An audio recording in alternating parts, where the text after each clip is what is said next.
जय श्री राम, जय श्री महाकाल। IREDA एक ऐसी कंपनी, मुझे लगता है कि जिसने भी रिन्यूएबल एनर्जी के बारे में सोचा है वो IREDA में कहीं ना कहीं इन्वेस्ट ज़रूर कर रहा है। रीज़न बहुत सिंपल है कि इसका मेजर फोकस ही किस चीज़ के ऊपर है कि जितने भी रिन्यूएबल एनर्जी के जितने भी प्रोजेक्ट्स होंगे वो उसको फाइनेंस करेगी और ये प्रोजेक्ट्स लंबे ड्यूरेशन के लिए चलते हैं।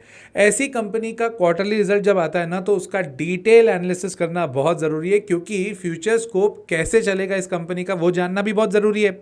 तो जैसा कि आप जानते हैं कि मैं कोई भी अगर इस तरह की वीडियो बनाता हूं तो उसको कुछ चैप्टर्स में कवर करता हूं। इसको भी मैंने 3 चैप्टर्स में कवर किया है। सबसे पहले हम लोग क्वार्टरली रिजल्ट्स के ऊपर बात करेंगे कि क्वार्टरली रिजल्ट्स को किस तरह से देखना है ऐसी कंपनी के बारे में, ये जानना बहुत ज़रूरी है। Second, will be talking about the business of the company and third will be talking about the technicals. उसके बाद ये तो ज़रूर बताना ज़रूरी है ना कि मैं उसमें इन्वेस्टेड हूँ या नहीं, बट ये ध्यान रखिएगा ये कोई बाइंग सेलिंग रिकमेंडेशन नहीं है। इसको बाइंग सेलिंग के हिसाब से मत देखिएगा, इसको प्योरली एजुकेशन पर्पस के हिसाब से देखिए और सीखिए कि किस तरह से इन डेप्थ एनालिसिस किया जाता है। तो let us begin with the first chapter, that is quarterly results.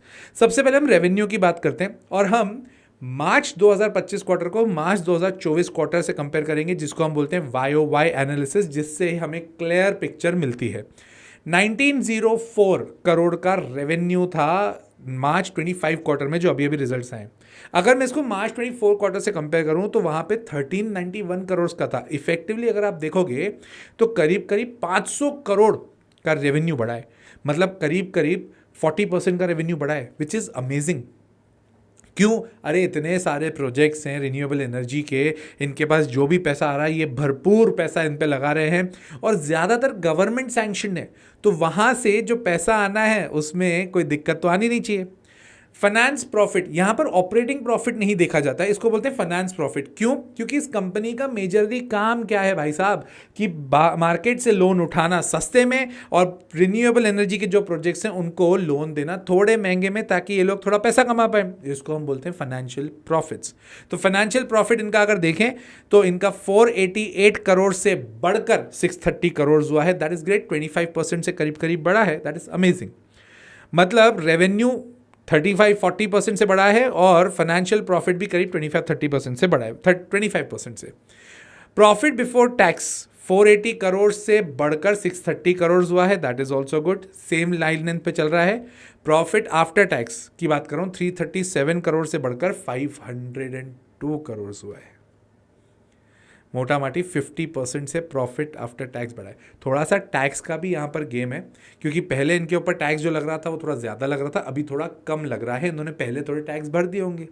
अब यही बेनिफिट होता है, कभी आप ज़्यादा टैक्स भर दो तो आगे ना पीछे जाके एक सरकार की तरफ से आपको जब बेनिफिट मिल जाता है तो आपका प्रॉफिट आफ्टर टैक्स बढ़ जाता है। तो इफेक्टिवली देखो तो रिजल्ट तो अच्छे हैं, कोई डाउट नहीं है।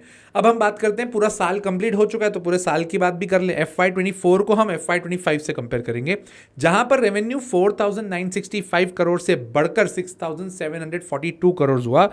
मोटा माटी 35% से बढ़ा रेवेन्यू पूरे साल भर में। That is good.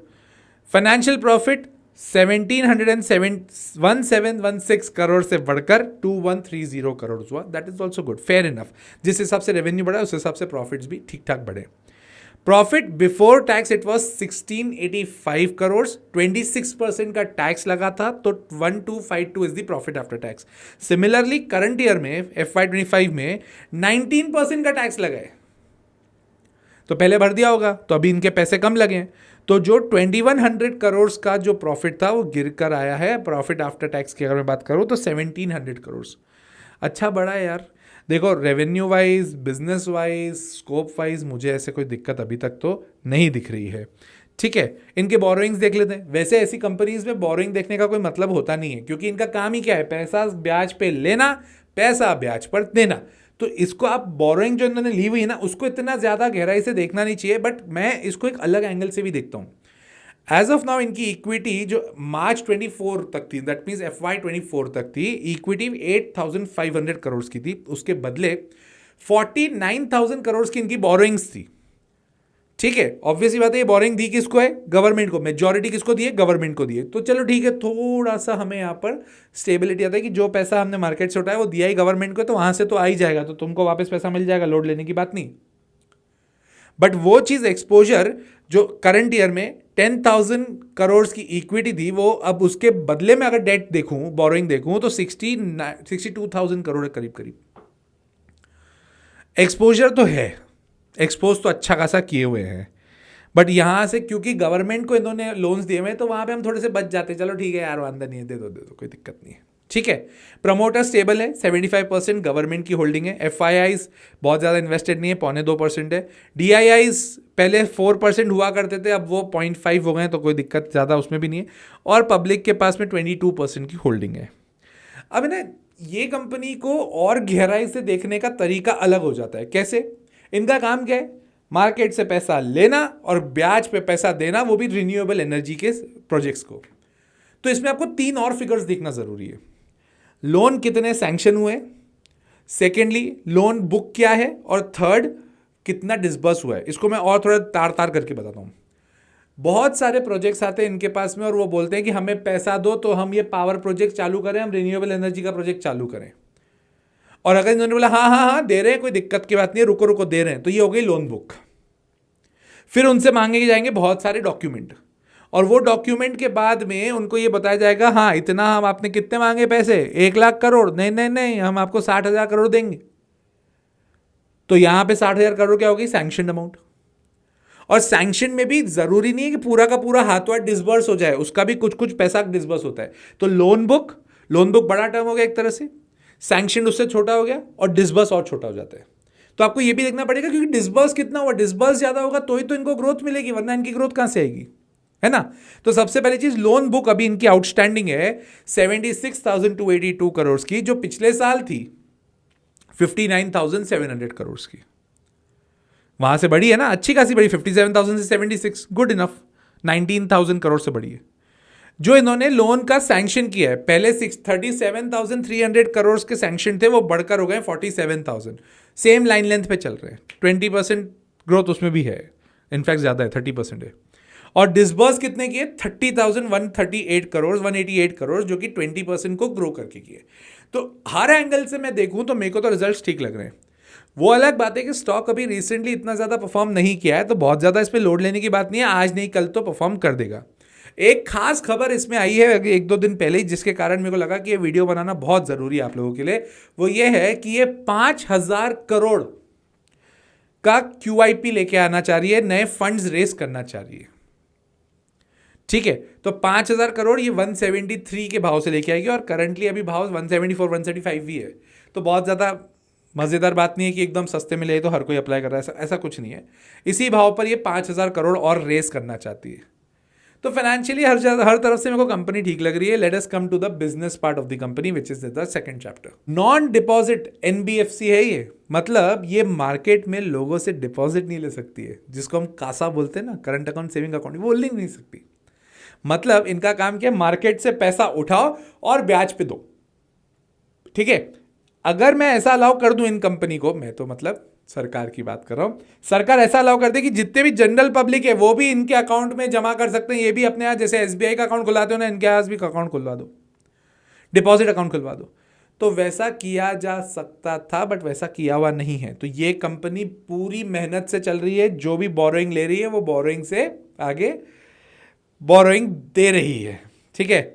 ये स्पेसिफिकली जो स्टैब्लिश हुई थी वो हुई थी promotion, development and commercialisation of new and renewable energy sources के ऊपर, ठीक है। नवरत्न स्टेटस इसको मिल चुका है, तो इसको फाइनेंसेस लेने की बहुत ज़्यादा दिक्कत आती नहीं है। ग्रीन फाइनेंसिंग के ऊपर मेजरली इनका फोकस है। उसमें क्या क्या आ जाएगा? Solar, wind, hydro, biomass, waste to energy, ethanol, compressed biogas and hybrid renewable energy भी। मतलब रिन्यूएबल एनर्जी में तुम कुछ भी डाल दो, नया प्रोजेक्ट ला रहे हो, अच्छा प्रोजेक्ट है, पैसा चाहिए, IREDA के पास चले जाओ। 23 स्टेट्स में इनका काम है, और 4 यूनियन टेरिटरीज में भी ये काम कर रहे हैं, ठीक है। बढ़िया काम चल रहा है। इनफैक्ट सोलर में एज ऑफ नाउ 26% का इनका एक्सपोजर है, विंड में इट इज 16%, इसके अलावा स्टेट यूटिलिटीज में इनका 18% है, और हाइड्रो में 11% है। मतलब सब जगह फैला के रखा है, बांटा हुआ है अच्छा खासा। मेन पॉइंट क्या होना चाहिए ऐसे बिजनेस में, कि इनका पैसा कितना डूबने वाला है। तो इनका majority of the amount has been given to government utilities, government segment, but बहुत सारे प्राइवेट प्लेयर्स भी जो रिन्यूएबल एनर्जी में काम कर रहे हैं उनको भी ये पैसा दे रही है। तो इनका gross NPA, non performing asset, इसका मतलब है कि जितना लोन दिया इसमें से कितनी उम्मीद है कि हो सकता है ये वाला पैसा डूब जाए अपना। तो पहले इनका था 2.36% डूब सकता है, इस साल उम्मीद कर रहे हैं ये 2.19% ही डूबेगा। मतलब कहने का ये है कि अगर इन्होंने 100 करोड़ के लोन बांटे तो उसमें से पहले था कि 100 करोड़ के लोन बांटे ना, तो 2.2 करोड़ 36 लाख के जो लोन है वो डूब सकते हैं। अब बोल रहे हैं 2 करोड़ 19 लाख के ही डूबेंगे। मतलब in the sense that is a good point कि जब आपका जीएनपीए परसेंटेज कम होता है। ठीक है, इन्होंने एसजेवीएन और जीएमआर के साथ में एमओयू साइन किया है स्पेसिफिकली नेपाल के लिए। मतलब ये इंडिया के अलावा बाहर भी अपना काम फैलाने की बात कर रहे हैं। बिजनेस वाइज बढ़िया है। अगर आप साप्ताहिक मार्केट अपडेट रेगुलर फॉलो करते हो तो ये अपने अमर अकबर एंथनी है। मैंने पीएफसी आरईसी के ऊपर ऑलरेडी वीडियो बनाया हुआ है, आईआरईडीए के ऊपर रह गया था तो इसको भी इंक्लूड कर लिया जाए। तो अपने अमर अकबर एंथनी देखा जाए तो हर तरफ से बढ़िया है, मेरे को तो कोई दिक्कत नहीं दिख रही है। In fact if you compare all the three तो पीएफसी आरईसी का जो प्राइस अर्निंग रेशियो है वो काफी कम है और कंपनी वो बड़ी भी है। आईआरईडीए में प्राइस अर्निंग रेशियो मार्केट के इक्विवेलेंट चल रहा है, जो मार्केट का price earning ratio that is 21, इसका भी अराउंड 20 के करीब करीब चल रहा है। पीएफसी आरईसी का तो 5-6 ही है, बट ये थोड़ी एग्रेसिव भी है, ये थोड़ी एग्रेसिव कंपनी भी है, उस हिसाब से ठीक है। But let's come to the technical part of this particular share, that is our third chapter. 138 अब इसका जाके सपोर्ट है, बहुत पीछे सपोर्ट है यार, 170 के करीब करीब चल रही है अभी कंपनी। एक बार 184 को क्रॉस करके भाग जाए तो अगला लेवल आएगा 235 और 235 के ऊपर अगर चल गया तो 310। लॉन्ग टर्म विजन रखोगे, लंबे समय तक अगर पैसा डालने के मूड में हो तो ही ऐसी कंपनी के बारे में सोचो, क्योंकि पावर सेक्टर से रिलेटेड कंपनी है ये ऐसा नहीं होगा कि यार आपने सोचा कि यार एक ही साल में 50-60% मिल जाए, मिल भी सकते हैं बट उम्मीद थोड़ी ऐसी कम रहती है क्योंकि पावर सेगमेंट की कंपनी है। मैं इन्वेस्टेड हूँ, अमर अकबर एंथनी मेरी फेवरेट कंपनीज में से आती है तो मैं उसमें कुछ हद तक इन्वेस्टेड हूँ, बहुत ज़्यादा इन्वेस्टेड नहीं हूँ, ये ध्यान रखिएगा। ठीक है, तो और अगर आपको मेरा कंटेंट अच्छा लगता है तो लाइक कर दो यार वीडियो, सब्सक्राइब कर दो चैनल और शेयर करिएगा अपने दोस्तों के साथ। साथ ही साथ कमेंट करके मुझे जरूर बताइए और कौन सी कंपनी पर डिटेल वीडियो चाहिए, मैं जरूर बनाऊंगा जैसे ये भी बनाया है। टिल देन, जय श्री राम, जय श्री महाकाल।